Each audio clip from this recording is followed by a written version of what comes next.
you'll notice a couple things. So the ones that are associated with the actual turnings of the season, those ones will be a date range because they vary slightly depending on the year.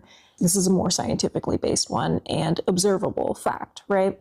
However, the Celtic origin dates, which are the midpoints, they are on the 1st or 31st of their corresponding month. Let's start with Ostara, which is the spring equinox. Kind of associated with like the holiday of Easter, if you're familiar with Easter. Kind of co-opted this. Ostara kicks off the spring season. Midway through the spring season, we've got Beltane on May 1st, known as May Day. You're familiar with like maypoles and things like that. This is whenever that type of things would be brought out.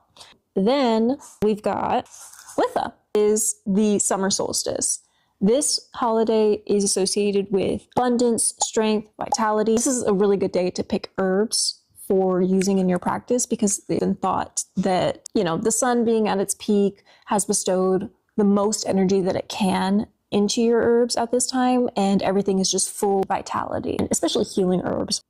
After that, we've got Lammas. This is our first harvest festival. It doesn't really have a corresponding holiday nowadays where you start to see people reaping what they have sown. We've got Mabon, which is the autumnal equinox. It actually just happened a couple days ago, and this is our second of the 3 harvest festivals. The third harvest festival, you may ask, is Samhain, aka Halloween, and this is the final reaping what you've sown, and the veil is very thin. We all know and we're familiar with the spooky happenings of Halloween. After Samhain comes Yule, Yuletide caroling and everything. It's associated with now to be Christmas. That is the winter solstice. After that, Imbolc. If you're familiar with Candlemas, this is around that time and heavily inspired by the traditions of Imbolc that preceded it. And then we are circled right back round to Ostara.